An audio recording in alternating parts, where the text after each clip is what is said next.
Përshëndetje të dashur dëgjues, mirë se erdhët edhe këtë të shtu në emisionin Hynesha, si zakonishme ju jam unë Elvana Shala, edhe sonte bashkë do të flasim me një grua të cilën të gjithë e njihni dhe nuk kam fare nevojë për shumë prezantim, sepse ajo ka vite të tëra që është pjesë e ekranit në forma të ndryshme. Me mua dhe me ju sonte është Antigona Baxhaku. Përshëndetje dashur, mirë se erdhe. Faleminderit shumë Elvana për ftesën.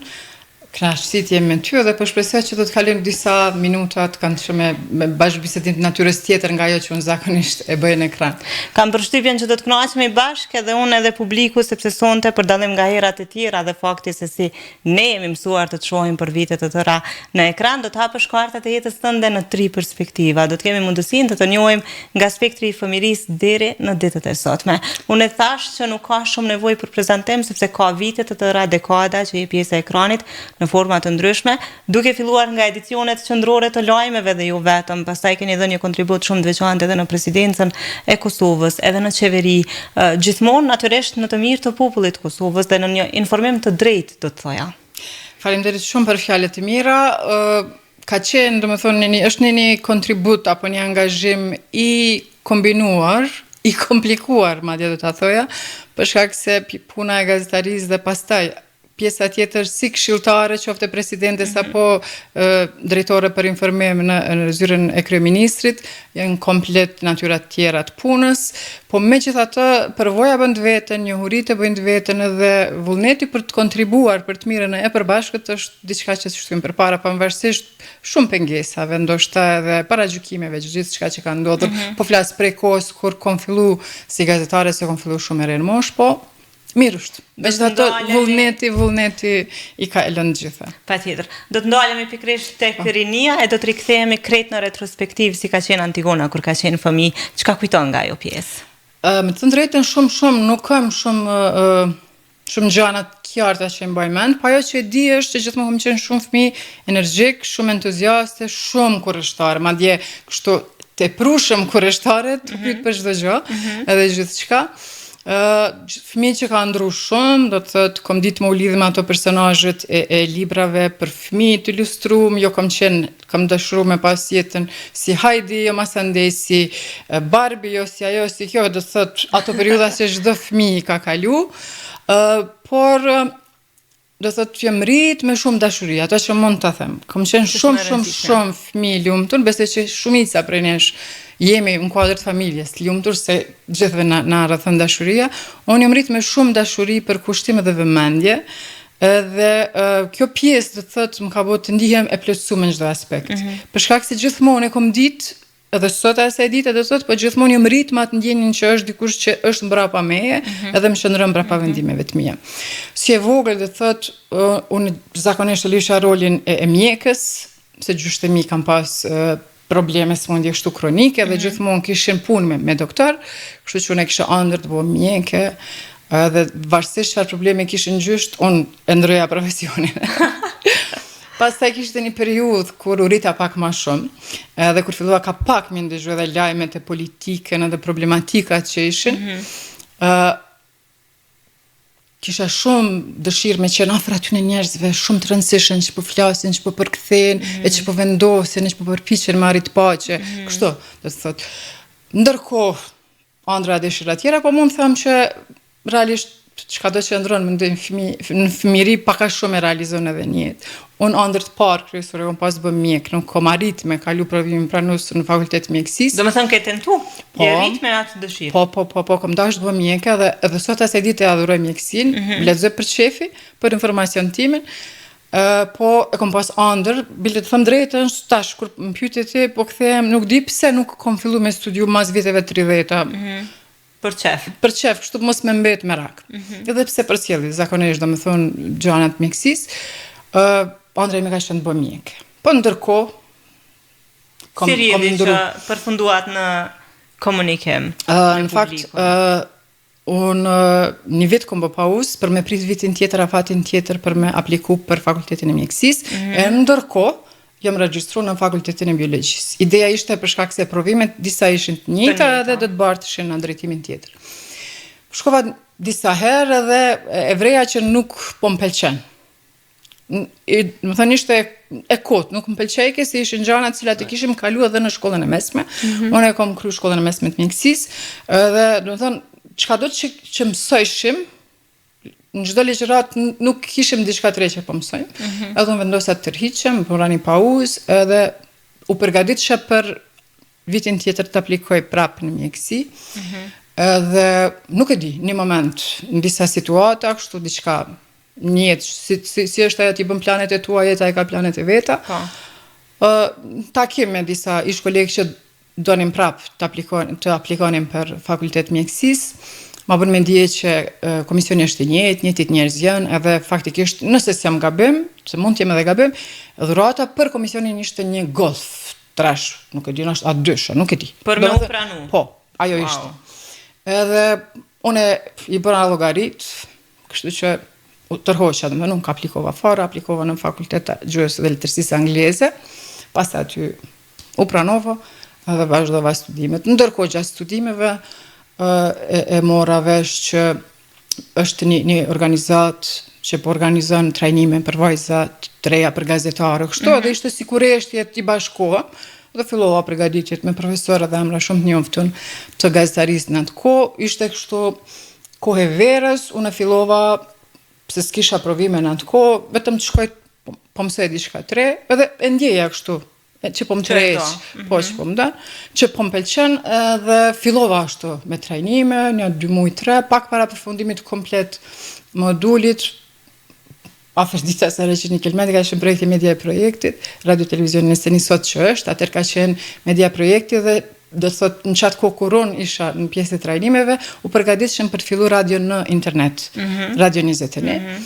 Dhe më thret në zyrë, dhe shkoja mendje, nuk më shkoj ke mendja që po më thret për mu angazhu. Edhe më thret, na ke pëlqy prej grupit anë këndry, a je gatshëm.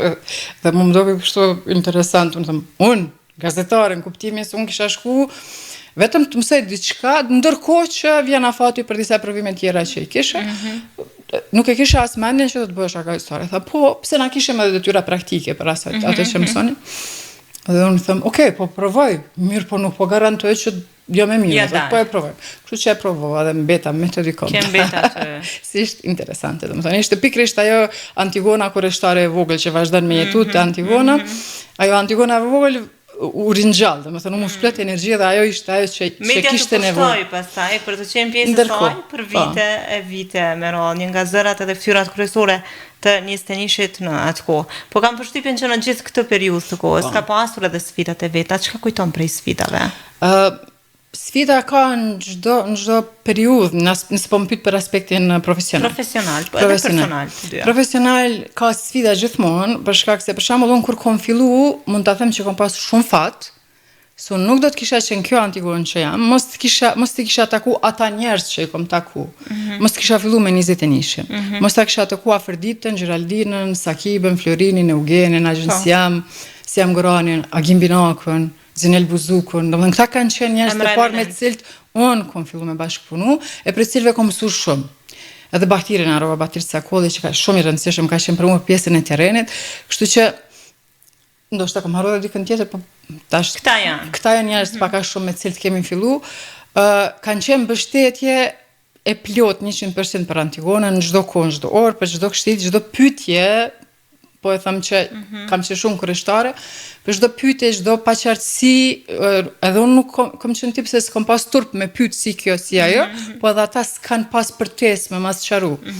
Kështu që sfidë ka qenë në atë kohë me qenë një vajzë e re, 24 vjeçare dhe me udhëheq një mision politik, si kom pasur në misionin Sy më Sy. Këtu desha të dalë, cila ka qenë puna jote e parë në momentin që është dhez drita e gjelbër të kamerës, sa të kujtohet? Në faktu në reagimi parë, kom fillu me lajmet. Në kamerë kom punu si gazetare të terrenit, mirë po ish insistim shumë i madh i Florin Kelmendit, që unë t'hyja dhe në studion moderim. Unë asë si se pranoja studion, si e dija që studia do të më kthehen të ndesk, që nuk kupton të terrenin nuk mund t'a bëj. Për shkak se ishin disa orë që ishte punë desk. Kështu që disa kundërshtime, aq shumë insistimi i Florinit shkon sa që edhe një ditë një moment në kuadër të atij presioni, unë e shoh edhe babin tim aty, tu përpjek me mbind që fillon, nëse nuk pëlqen, tërhiqe. Tërhiqesh. Edhe kështu që pjesa e parë ka qenë interesant, kuptimin nuk e di, nuk kom pas përshtypjen që nuk jam vetvetja kur kom fillu me moderu lajmet, se vetvetja isha si reportere Do të thënë ke fillu me lajmet. kom fillu si gazetare e terrenit plus moderatore e lajmeve. Ndërkohë, kom pas një emision për gratë në radio, ne dim duam dhe ja dalim, kom bështet gratë organizatat jo qeveritare të grave, ka qenë një projekt i radionistë një shqitme, organizatat ndryshme ndërkombëtare, edhe pjesa e fuqizimit të grave në politikë. Kështu që unë me 24-25 vjetë kom fillu me bashkëpunu me gratë që marrë me politikë, edhe ajo më ka hyrë në gjak në kuptimin që e kom pas si kontribut personal si Antigon të mbështes ato gra, për shkak se i kom njoft pre fillimit sfidat e tyre. Ndërkaq sfidat e mia, se pak dola prej temës, sfidat e mia në kuptimin kanë qenë se ka pas shumë paragjykime. Një vajzë kaq e re si erdhi deri këtu. E ki parasysh paragjykimet e shoqërisë. Ka pas shumë pengesa nga jashtë, mirë po unë po them, shumë është më rëndësi mbështetja e familjes, unë babin e kam me profesion gazetar që ka qenë njeri që më ka mbështet mas shumëti, edhe në kuadër të problematikave dhe gjërave të pakëndshme që kanë mund me qarkullu në opinion, ai ka qenë njeri që më ka thënë vazhdo babit rrugës, se s'ka rëndësi kush çka flet, vazhdo ti më rëndësi e dën si e ku je, vazhdo e punën.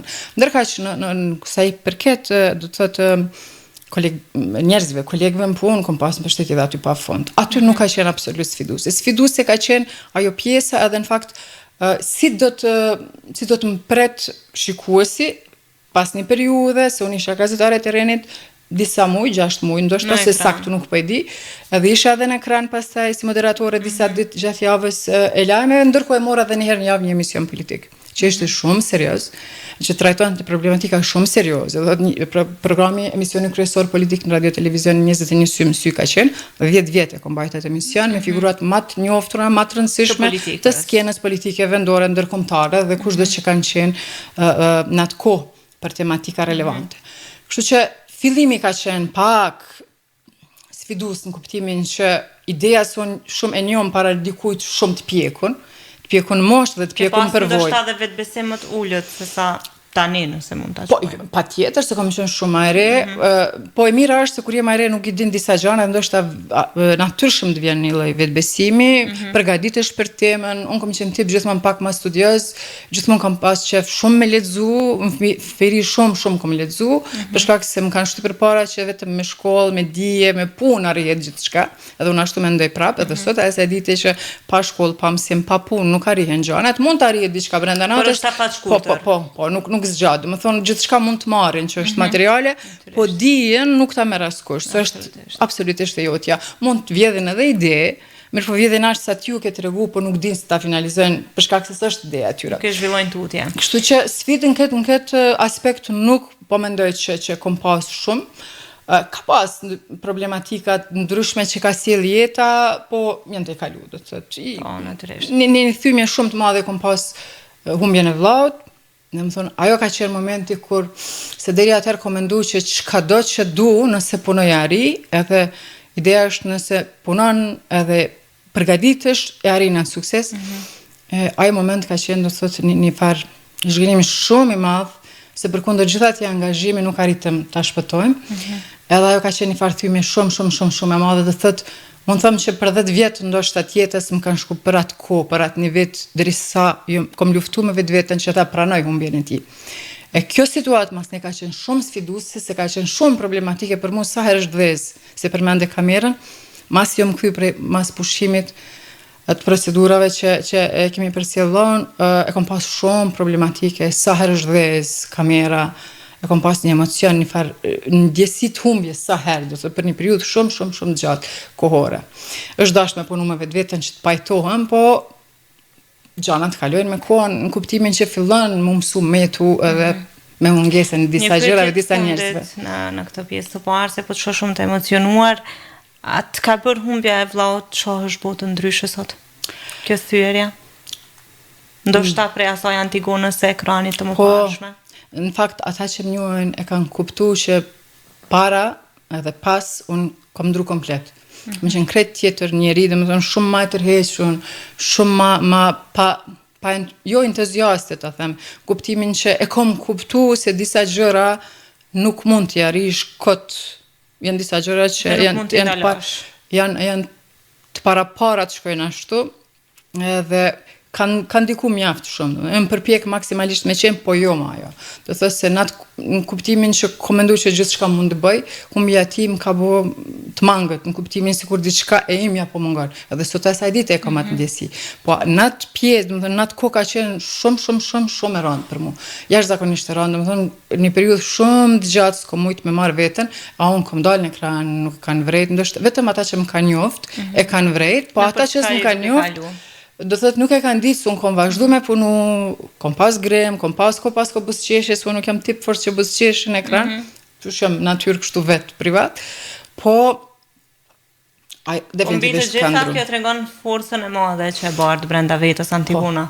Për diri sa je në gjendje me dalë në ekran dhe aty këtu me i buzqesh publikut, me të ratë dhimbje dhe atë barë që ke qenë duke kalu në atë kohë. E vërtet shumë është të ka qenë për periudhave më të vështira në jetën time që kom kalu. Dhe të kemi mundësi të flasim edhe shumë qka për te i kësaj, por edhe për pjesën të ndet shërbimit në presidencën e Kosovës, në pjesën e dytë të këtij emisioni. Është koha që të gjithë ata që janë duke na dëgjuar në radio ta nisim këtë emision me një pikë muzikore, ndërkohë që ju asesi mos u largoni nga valët e Radio Kosovës, sepse siç e shihni, sonte Antigona Baxhakun do ta njohim nga një spektër komplet tjetër. Qëndroni me ne. Me të dashur të Radio Kosovës, jemi sërish bashk në valët tona, po ju shoqëron emisioni Hynesha dhe sonte kam përballë Antigona Baxhakun, një nga figurat më të njohura të ekranit dhe jo vetëm, e cila po besoj tani është gati për hapjen e kartave të jetës së saj në 3 perspektiva. Po, patjetër, po. Me cilën fillojmë? Zgjidhe një kartë nga e kaluara me të kaltërten, zgjidhe cilën të duash dhe ma jep mua.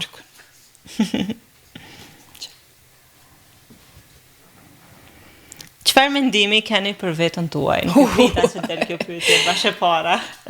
Nuk e di, nuk ndalem asnjëherë me mendu për vetën. Ta thash paraprakisht shumë e kam problem të flas për veten. Mendoj unë tash sot se nuk e kam mendu, kështu që jam pak më rigoroze se sa që duhet.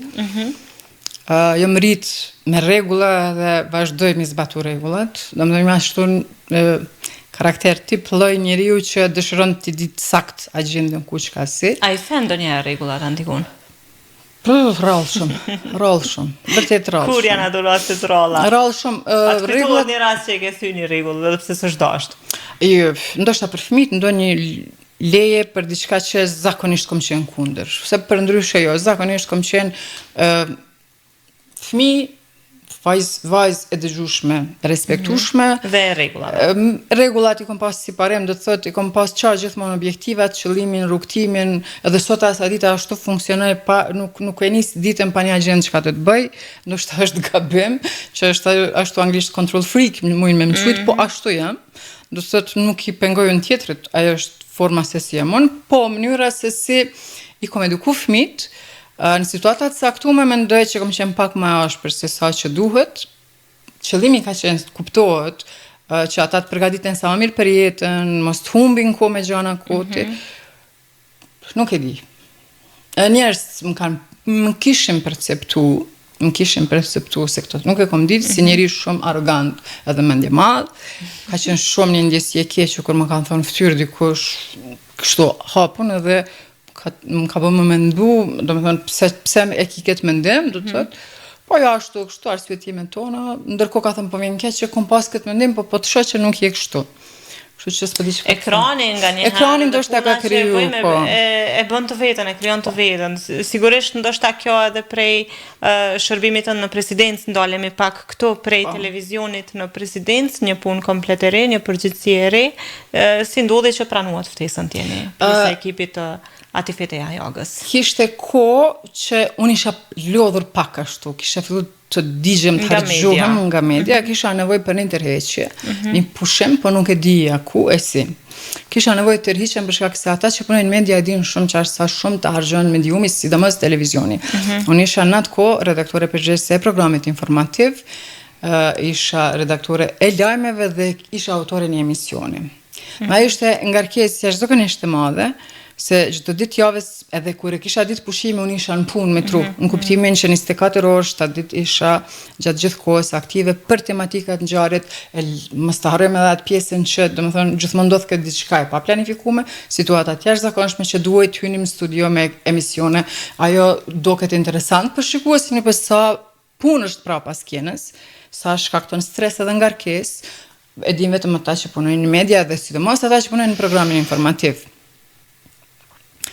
Por kisha nevojë dhe ndodhi ashtu që isha te presidenti Jaga për një intervistë, edhe kështu si në shaka më bëni, kur do të vish, a kisha ardhur? Unë thash nuk ke nevojë për mua, në kuptimin se e ke super stafin, ekipin ndihmëtar. Apo jo, nëse don, kisha pas qef me qenë pjesë e ekipit për një çështje të caktuar.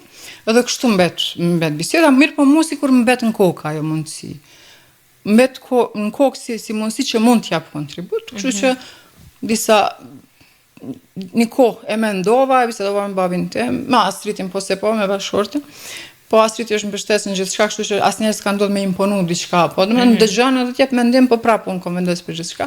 Bisedova edhe me babin tim, po pro edhe kundër asaj tërheqje për aq afat sa kishte afat presidentja, do të thotë ishte veç kishte filluar viti i dytë i mandatit presidentes Jaga. Kështu që e bisedova dhe masandej vendosa që të kaloj.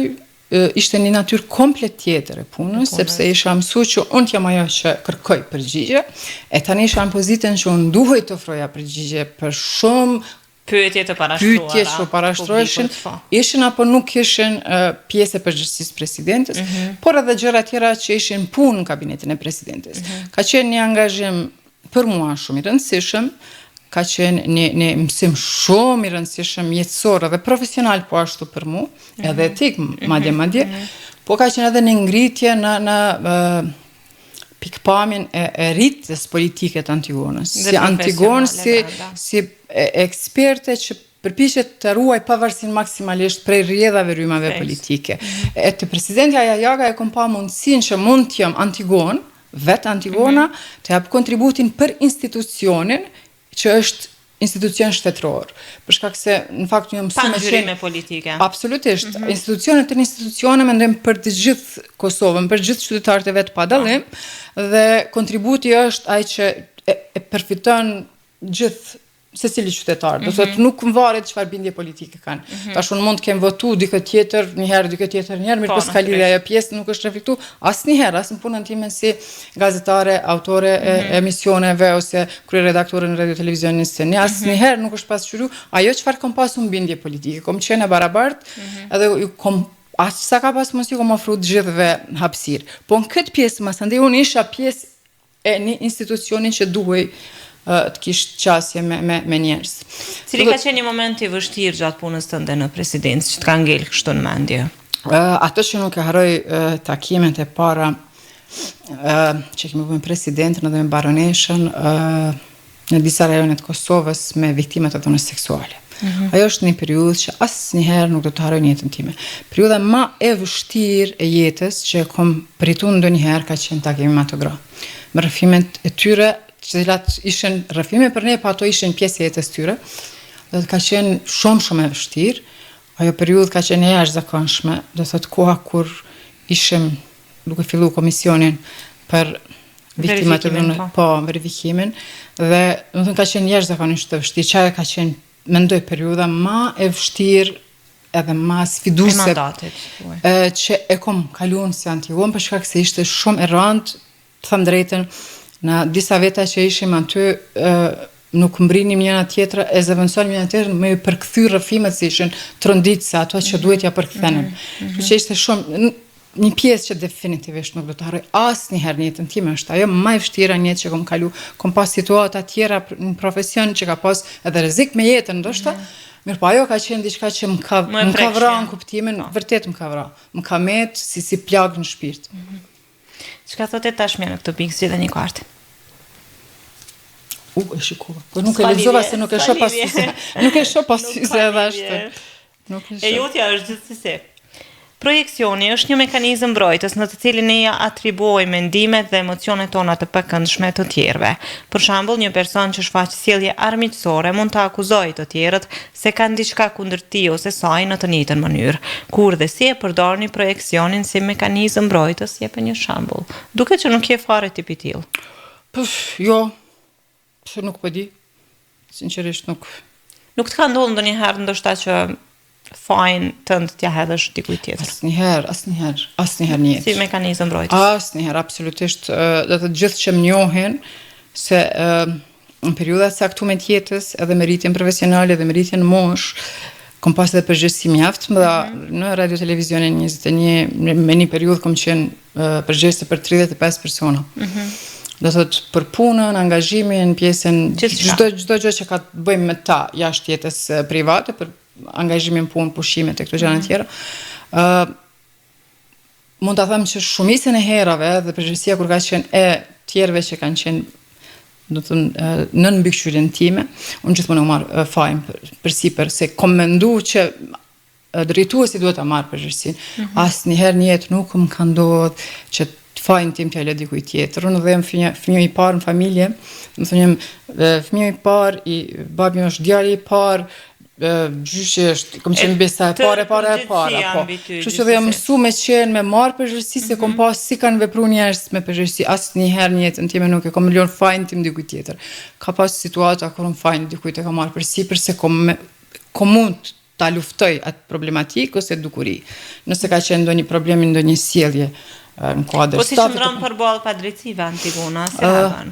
Gjëja që mas shumë t'i urej është ajo, domethënë nuk më pëlqen absolutisht. Unë mund të më qenë në fakt nuk kam armiq në kuptimin që nuk i du njerëz apo nuk kam konflikte me askënd, unë jam ashtu tip që tërhiqem kur e kuptoj që nuk po merrem i vesh, në rregull, jemi s'po merrem i vesh, mirë, po nuk kaloj në atë stad që të krijoj armiqësi me dikënd. Kështu që nuk kam problem me gjithë njerëz. Po karshiteje si janë të tjerët? Ke pasur momente kur ndoshta edhe të janë krijuar armiqësi për shkak të punës tënde? Po mund të kenë qenë, po ta them të drejtën. Sepse prezenca në media edhe krijon armiqësitë e vetë, sidomos në emisione politike çfarë ke udhëhequr. Ma shumë ndoshta ka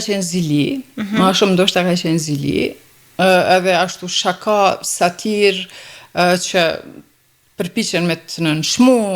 Mirë, po nuk e kom pasur, në thasha dhe në film, nuk e kom pas absolutisht problem, se kom pas shumë mbështetje të madhe prej familjes edhe prej ekipit me cilin kom punu, prej udhëheqësve të radio televizionit 21, nuk e kom pas asnjë problem, i kom marrë kështu me sportivitet dhe nuk e kom zgjat më tepër në kuptimin që nuk kem tipi konflikteve. Do të thonë, një jetë unë i kom kalu të 50-tat, nuk di me 2-3 veta nëse jam fjallos në kuptimin që kom pas sherrë dhe nuk flas me ta. Jam tip që përpiqem t'i arris gjithjet. Ti me njënosh. Jo, bisedoj për problematike, nuk ju iki problemeve asnjëherë. Çka do që ka qenë problematike, dëshiroj ta diskutojmë edhe të qartësohemi në pozicionin që kemi. Mirë, po pa drejtësi, edhe nëse ka qenë dikush që nuk është njeri i cili s'ka qenë mik, apo është tabor tjetër, në kuptimin që kom një vit kuqe me atë person, ati personi nuk kom leju që t'i bëhet pa drejtësi, nëse unë kam informacion që po i bëhet, s'ka shans. Çka thotë ardhmja dhe e fundit për këtë raund? Shpejt ja morë dorën kartave. Po. Veç mos t'i kthehemi 2 mora që. Okej. Në lidhje me 2 kartat e mëparshme, merrni parasysh shembullin më poshtë. Në lidhje me ato që po diskutoni, çfarë ndryshimesh të vogla pozitive do të futni në rutinën tuaj të përditshme për të ndryshuar cilësinë e jetës dhe për të ndihmuar të arrini ndryshimin për cilin po përpiqeni?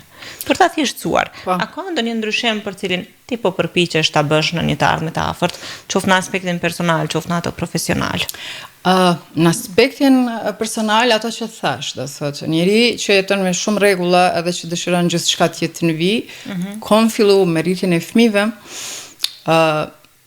kom fillu me kuptu që disa rregulla që ti zbaton domosdoshmërisht tjetri nuk i pranon. Kom fillu me u mësu me qenë një nënë që pranon edhe një tavolinë të punës të lloji të parregulluar me librat apo gjanat e shpëdom, kom fillu me u pajtu me atë pjesë. Kom fillu me u pajtu edhe me kry punë jashtë agjendës time që ka qenë agjende dikujt tjetër. Ai dikush tjetër mund të jetë bashorti, vajza, djali, printemi, motra, dikush tjetër ose dikush që e një. Kom fillu me qenë pak ma fleksibile që nuk e kom pas, kom qenë shumë strikte. Më herët, ndoshta edhe për shkak të angazhimit, se orari punës ka qenë shumë i gjatë edhe kohën e kom pas patjetër ta menaxhoj ashtu. Tani kom fillu ashtu të funksionoj më tepër.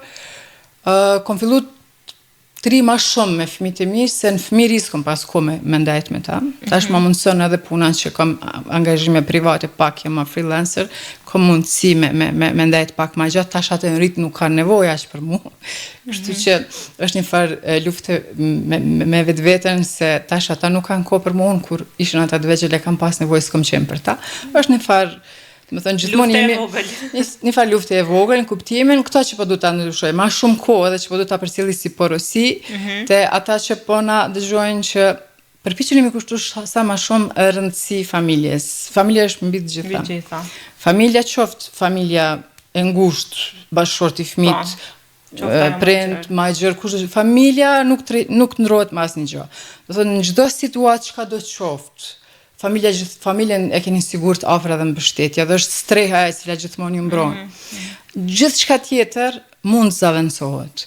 E këto po përpiqem ta bëj, për shkak se edhe përvoja e jetës më ka mësuar edhe profesionale edhe të gjitha, domethënë kom kaluar në për etapa të ndryshme, edhe kom kuptuar që i vetmja gjë, siç thash, dia investimin vetveten, që është, po e konsideroj se investim vetveten është edhe kjo, ta ndajmë një kohë cilësore me njerëz që i kemi të afërt, që i duam, i kemi familje, apo çfarë do relacioni që kemi, si koha nuk kthehet. Vetmja gjë që është e vlefshme që s'ka çmim që paguhet, unë mendoj që është koha e cilën mas një periudhe kur i kalon një moshë kupton që sa kohë të ka harxhu për disa njerëz, për disa situata, për disa angazhime që s'e ka vlerë. E vetmja gjë që ndal kohën janë fotografitë dhe kthen atë prapa. Tjetër çka s'ka që e kthen. Po, do thënë janë vetëm fotografitë ato që na kthejnë pas në kohë për disa momente teksa i shohim ato dhe. Po me të drejtën disa edhe të shtin me mendu se pse ti nuk je në fotografi ku janë gjithë tjerë. Unë kam shumë situata që s'kam qenë për shkak angazhimeve në punë. Atër nuk e kom mendu fell, as nuk e kom mendu kur kom mungu si Antigon në festat familjes, kanë qenë fëmijët e mi, unë kom mungu, ndonjëherë kanë mungu edhe fëmijët komplet unë kom mungu, nuk e kom mendu asnjëherë se si janë një prindë e mi për shembull, të afërmit e mi, kurrëherë nuk e kom mendu se kom thonë që ata e dinë që unë jam punë. Po, dhe duhet kom obligim pune. E tani po i shoh pak për një perspektive tjetër. Ndoshta edhe që prind i kanë bënë mosh, edhe unë e kam kriju një mosh, fëmijët e mi janë rrit. Tani po i shoh gjanat pak më ndryshe dhe po mendoj që aty është, domethënë, nëse kam diçka që më ka me të merak, që e kishe ndryshuar është kalimi. Ajo pjesa që ma shumë kohë me familjen, pak me zvoglu angazhimin, jo aq sa kom punu në punë, angazhim profesional, pak ma shumë me rrit kohën me familjen. Mirë, do shpejt kaloj raundi i parë i hapjes së kartave, tregom si po ndihesh në këtë pjesë. Mirë, edhe ashtu sikur po shletoj një libër edhe po shoh plot një libër që kom lexuar dikur edhe po shoh plot gjëra që i kom lexuar sipas na pa. Shumë e bukur. Në kuptimin që s'po më kujtohen. Shumë e bukur kjo. Mirë, ne do të kemi edhe shumë çka tjetër për të folur sepse i kemi edhe 2 raunde të tjera. Është koha që sërish të rikthehemi muzikës për të gjithë ata që janë duke na dëgjuar në radio, ndërkohë që ju asesi mos u largoni nga valët e Radio Kosovës. Ne rikthehemi vetëm pas pak me Antigona Baqakun.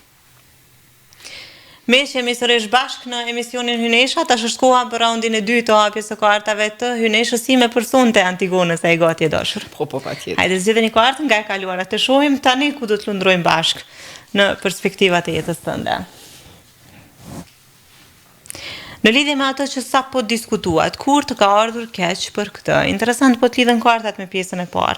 A ka diçka për cilën të ka ardhur keq në të kaluarën tënde që sot do doje ta bëje ndryshe?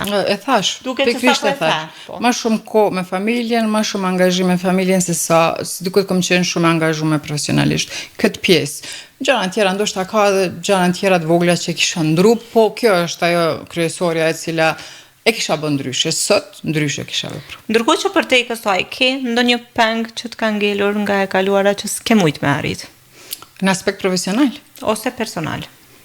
Në aspekt profesional jo. Do të komund, kam pas shumë oferta për të punu me agjensi të lajmeve ndërkombëtare edhe shumë të njoftuna, i kom refuzu se kom dash me qenë pjesë e historisë Kosovës, ashtu jam rrit mos të largohem, mendoj që kjo ka qenë gabim, sot mendoj që ka qenë kjo gabim, për shkak se unë sikur të kisha qenë atje, cilën do prej tyne, fëmijët e mi sot do të kishin pas shumë perspektivë më të mirë. Këtë mendoj që e kom gabu. Kjo është ajo pjesë që mbetet penga personale, ajo që vërtet mbetet peng që nuk e kam bo edhe një fëmijë, se kam 2 fëmijë.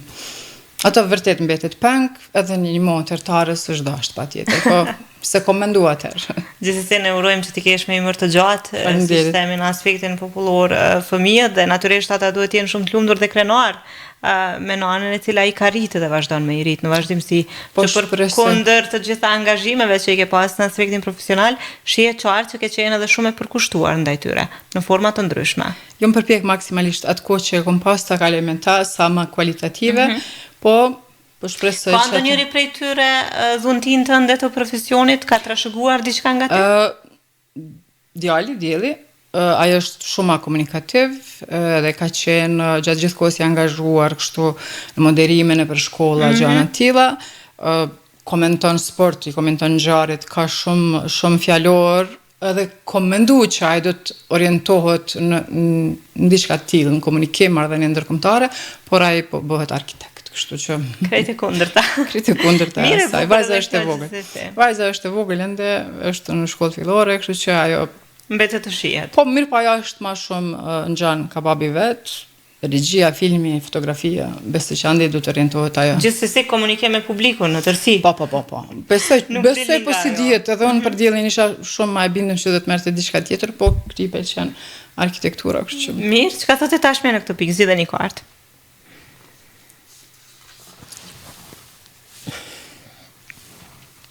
Racionalizmi është një mekanizëm mbrojtës në të cilin e kërkojmë arsye racionale të pranueshme për dështimet apo veprimet tona ose të njerëzve të tjerë. Për shembull, një student që ka dështuar në një provim mund të fajsojë profesorin, materialet mësimore ose që ka pasur një ditë të keqe, kur dhe si përdorni racionalizmin si mekanizëm mbrojtës. Jepe një shembull. Këtu kam përshtypjen që je totalisht racionale si person. Të them drejtën, zakonisht përpiqem me qenë shumë e kuptueshme, racionale për në çdo rrethana, në çdo situatë, nuk ka ndodhur kërkoj të pamundurën situata të caktuara. Do thotë kam qenë gjithmonë e vetëdijshme dhe në raport me vetveten ndoshta kam qenë më ashpër, më kërkuese për vetveten se sa për të tjerët. Në angazhime të caktuara, nëse ka qenë obligimi një kolegun tim dhe kom pa që s'po mrin, je mundu me kry unë në vend ti, pa kur farë kompenzimin, në kuptimin ajo është në bashkëpunim kolegial, po që në shumicën e rasteve, në rastin tim shpesh ka ndodhur që nuk e ka kryer askush për mua. Se do të thënë është gjithmonë dikush që punon, nuk priton me punu, po ka disa tjerë që pritojnë. Po, në aspektin, sa mund të jesh racionale duke qenë brenda presidencës së Kosovës? Apo është e vështirë? Jo, në kuptimin aty ka qenë ndryshe, organizimi është ndryshe, për shembull, në presidencë e kemi pas të ndara obligimet, secili ka punuar në atë pjesën e vet që ka qenë e caktuar edhe ke ato deadline-at kohën për sa kohë do t'i kryesh gjanat. Unë jam përpjek me qenë racionale maksimalisht e përgjegjshme, po ashtu maksimalisht për t'i kryer obligimet e mia, po edhe ato tjera që kanë qenë obligime që kanë mbetë për t'u kryer ai që e kryen më shpejt obligimet e vet. Kështu që nuk e di, unë një kohë kam qenë edhe 4 muaj, nëse si jam gabim, shefe zyrës për komunikim në qeveri, dhe ajo ka qenë dinamikë krejt tjetër. E ajo ka qenë situata kur ti mund ta humbësh racionalitetin për shkak dinamikës shumë të madhe të kërkesave. Keni parasysh gjithë këto mediume janë në Kosovë, gjithë ato televizione, radio, portale pa fund, edhe për një çështje, një deklaratë, një gabim, ndrejtshkrim, çka do qoftë, një diçka të vogël, të vinë, do thotë pyetje prej 30 pyetje në të harxhohet bateria për gjysore, në kuptimin që së ndalesh, tankojnë të kthy përgjigje e aty ka situata që asharohesh në moment, se për shembull e ke nxjerr një komunikat, e ke sqaruar situatën edhe tash në kuadër të asaj kërkojnë ata secili diçka vetëm për ta ekskluzive. Këtu ka qenë rreziku, por jo. Jam përpjek maksimalisht me qenë racionale, arsyeshme, kur ka qenë një moment që e ke humbë racionale në këto dy pozita të rëndësishme të shtetit që i ke mbajt, apo s'ke pas? Asnjëherë, absolutisht. Ose një moment që vërtet ja acaru edhe ke thonë, hej, u bobëll. Jo, ka pas në të dyjat, edhe në stënish, edhe në televizion, po do të them, edhe në institucionet shtetërore, ka pas situata që jashtë ngushtë dhe për një moment e mendon në fundi, nuk e zgjas më tepër, nuk ja vlen. Mirë, po masa ndaj e ftofësh. Unë jam ashtu tip që e mira është që unë flas. Të thashma edhe më herët. Do thotë unë nëse kam një problem e nxjerrin tavolinë dhe diskutoj dhe dëshiroj më një herë ta gjej zgjidhjen. Po pala tjetër nëse nuk ka zgjidhje, Po, ka pas situata sakme, mirë po, e thash edhe më herët, që unë jam tip që të rrishem një herë. Unë me një herë kthehem pozicionin tim, atëherë në rregull jemi. Ti je në pozicionin tënd, unë timin, atëherë vazhdojmë secili rrugën drejt. S'kemi nevojë asnjëherë me u taku. Jemi, do të thotë, dy binar të kurudhës që s'takohemi asnjëherë. Mirë, po vazhdojmë me bashkëtu. Kjo është ajo. Kur është në situata të tilla Antigona, kush është personi që e qetëson? E rikthen prap në Jo, njëri që me një fjalë që më qetëson zakonisht është babi jam. Për shkak se e din sakt si veproj mekanizmin, njeriu që ma ndron mendjen edhe për gjëra që kisha thonë nuk i bëj asnjëherë. Ka qenë ai që më ka bind për mi, për shumë arsye. Ai po mendoj që është personi. Po flas për pjesën, domethënë, qoftë private, qoftë profesionale, po sidomos profesionale. Pse fëmijët të vegjël nuk kanë ndikim, asriti nuk është këmbgulës, asriti nuk përfshihet, nuk imponohet. Kështu që e kam një pavarësisht shumë të madhe. Babi është më i mirë në këtë rast. Kritikuesi më i madh. Gjithmonë e padiskutueshme. Çka thotë e ardhmja dhe e fundit për këtë raund?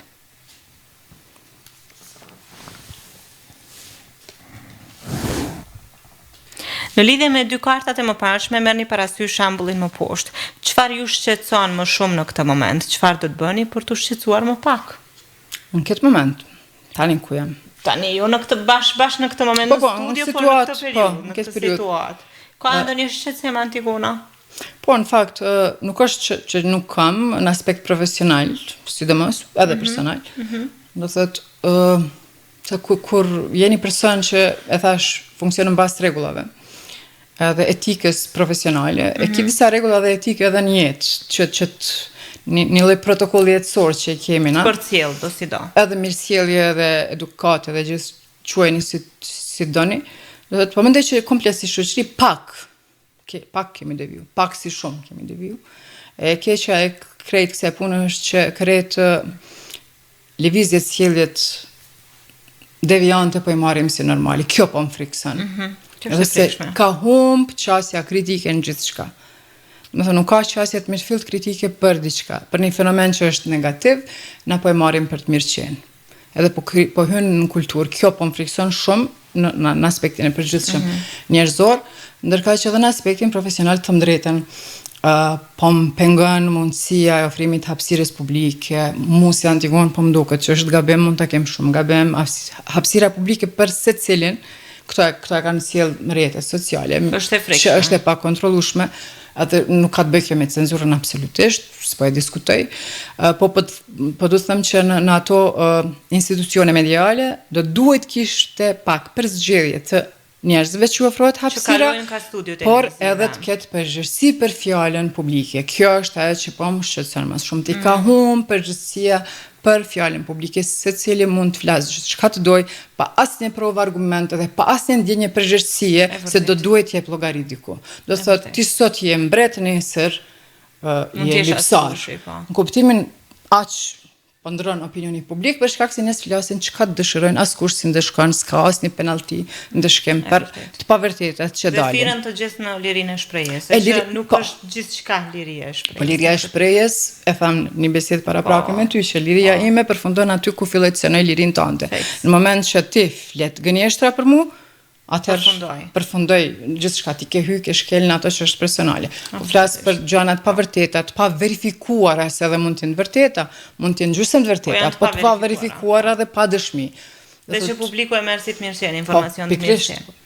Mirë, dashur përkundër krejt angazhimeve profesionale dhe faktit që jeton me rregulla strikte, ani pse kohën e fundit ke filluar ndoshta pak edhe të ndryshosh, sa ka kohë dhe sa është e lidhur me artin konkretisht me muzikën Antigona dhe jo pashka s'po ta bëj këtë pyetje. Me të drejtën, po, më pëlqen të dëgjoj muzikë, po varësisht si e kam disponimin. Do të thotë, ndonjëherë më pëlqen me dëgju muzikë klasike. Ndonjëherë më pëlqen me dëgju muzikë popullore, pop, varësisht që kam ndonjëherë ndëgjoj muzika që ndëgjojnë fëmijët e mi. Me të drejtën edhe po befasom ndonjëherë që po di tekstin atë bashkë me ta, për shkak se ndoshta gjatë udhëtimit gjithë kohës janë i dëgjoj, kështu që nuk e di. Ndërkohë që sonte në cilin stat të disponimit është Antigona, e cila do të ishte një dëshirë muzikore që ne mund ta plotësojmë për ty sonte në valjet tona. Tash, e para që më shkoj mendja është Alban Skenderaj, një duet e ka pas të fundit, Si e ka emrin kënga e harova emrin. Mësë është diçka me larg, ti e larg diçka e tillë? Jo, para vitit trim duhet të ka qenë, ose s'po di, një duhet e ka, nuk po e di, emrin s'po më kujtohet. Mirë, mund tjetë Alban Skënderaj? Po, Një Alban këngë e Skënderaj tij? është, po, një prej atyre që e dëgjoj me shumë andje. Mirë, unë do të los deskun e muzikës që bashkë të dëgjojmë Alban Skënderaj dhe një nga hitet e tij, sepse të gjitha i ka të mrekullueshme, vetëm për dëshirën e Juneshës sime personte Antigona Baxhaku, ndërkohë që ju mos u largoni nga valët tona, sepse pas pak vi me raundin e tretë dhe të fundit. Qëndroni me ne. Të dashur dëgjues, jemi shoqëruar kështu bashkë me Alban Skënderaj vetëm për dëshirën e Juneshës sime personte Antigona Baxhaku, e cila po bën hapjen e kartave të jetës së saj në 3 perspektiva. Ne kemi ardhur tek raundi i tretë dhe i fundit, të dashur e gati. Po, patjetër. Hajde zgjedhni një kartë nga e kaluara, të shohim tani për cilat perspektiva të jetës do të flasim. Në lidhje me atë që sapo diskutuat, çfarë ju ndihmon? Njerëzit, situatat apo rrethonat? Çfarë më ndihmon? Po, në gjithçka që diskutuam deri tani, që nga periudha e fëmirisë deri në këtë moment, në situata të caktuara, në të kaluarën tënde, çka të ka ndihmuar më shumë? Njerëzit, rrethonat apo situatat? Njerëzit e duhur, në situatat caktuara, rrethonat duhura, pa mendoj. Ajo thënia njeriu i Janë të duhur lidhura në me kohën e njëra duhur patjetër. Nuk funksionon. Do thotë një situatë e caktuar, një person i caktuar për një rrethon caktuar. Absolutisht të trija Një bashkë. trajektore e pashmangshme. Patjetër. Si është Antigona në kërkimin e ndihmës? Kërkon ndihmë shpesh apo munduhesh me i arritë të gjitha vetë? Ndihmë, kuptimin, ndihmë, nuk Ndihmë, mbështetje, këshill, çfarë do qoftë. jam shumë komunikative për gjanat cilat dëshiroj ti qartësoj që nuk i kam të qarta, mirë po nuk është që kërkoj fort shumë ndihmë, dëshiroj bashkëpunim, në kuptimin nëse të kërkoj ndihmë do të jesh pjesë e suksesit tim patjetër, do të përmendesh. Po nuk kërkoj ndihmë pro bono në kuptimin që ti më ofron ndihmën e nuk ta përmend jam. S'ka ndodhur asnjëherë dhe nuk do të ndodhë. Pra je strikte në këtë pikë. Absolutisht. Si kanë qenë të tjerët karshiteje, falënderues apo mos mirënjohës? Apo varet? Çka të them? Disa falënderues, disa mirënjohës, shumica mos mirënjohës. Apo? Po nuk e kam as ato problem, se unë mendoj që secili prej neve kemi ardhur në këtë jetë, në këtë botë për të më ofruar diçka. Kështu që unë kemi atë që ardhur kam, vetëm, do të shkojmë si të tillë. patjetër, po. Kështu që atë që mund të afroja pa asnjë kufizim, kështu që prap unë mbetem unë, ai tjetri mbetet ai tjetri. Sjellja e tij në raport me mua tregon vetëm sjelljen, karakterin e tij nuk përfaqëson asgjë mua, kështu që jam okay me këtë Ka pjesë. sot e tashmja në këtë pikë, zgjedha një kartë. Të fundit, ha? Të fundit. Teorizohet se shkaku i të gjitha reagimeve tona të forta emocionale është në fëmijërinë e hershme. Mendoni për një rast të fundit në të cilin keni pasur një reagim të dhunshëm emocional, si një marrëdhënie, situatë ose person. A kishte ndonjë gjë të krahasueshme në fëmijërinë tuaj? Situata dhunshme, të thënë drejtën, nuk është që kam, as që kom pas, unë e thash, unë muj me shpërthy, në kuptimin me të rreq vrejtjen, me rritë zanin, po në dhunë pak më të madhe nuk kom përjetu asnjëherë, as unë nuk jam, as unë vetë se kom përjetu. Kështu që ajo pjesa e dhunës si duket është pak. Sepse tek pjesa e fëmijërisë thatë që keni pas një fëmijëri shumë të lumtur. Absolutisht, domethënë kam qenë Nuk fëmijë lidhen i lastum reagimet. me gjitha të mirat, në kuptimin që çka do të shkom dasht, ka qenë E jotja. edhe pa e kërku madje në disa situata. Kështu që jo nuk absolutisht asnjë situatë të tillë nuk e kam pas. As unë me dikën apo dikush raport me mua. Mirë, çka thotë ardhmja dhe e fundit fare për këtë edicion? Erdhëm drejt fundit. Po e kthej prapë. S'ka lidhje. Po nuk e shikova se edhe ashtu. Në lidhje me dy kartat e mëparshme merrni parasysh shembullin më poshtë. Mirënjohja është një nga rrugët e shkurtra më të mira për të arritur paqen dhe kënaqësinë e brendshme. Rëndisni të paktën 3 gjëra për të cilat ndiheni mirënjohëse në këtë moment në lidhje me temën që diskutuat. Për çka jam mirënjohëse? 3 gjëra. Po. Jam shumë mirënjohëse për familjen cilës i takoj.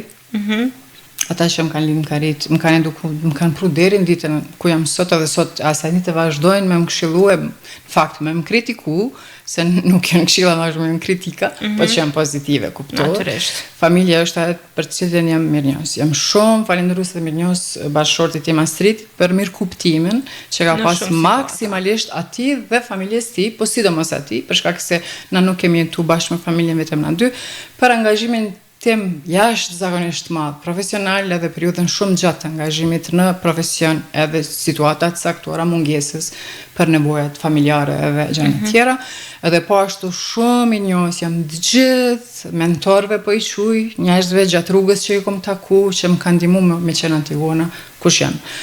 Do thot e përmenda gjatë intervistës njerëz me cilët kom fillu si gazetar në Radio Televizionin 21, pastaj njerëz me cilët kom punu në presidencë, njerëz me cilët kom punu në kryeministri, të gjithë njerëz cilët më Ka një rol të veçantë në jetën tënde. me cilët jam taku, unë jam mirënjohës për këshillat, kritikën, lavdatën, orientimin, udhëzimin që më kanë dhënë.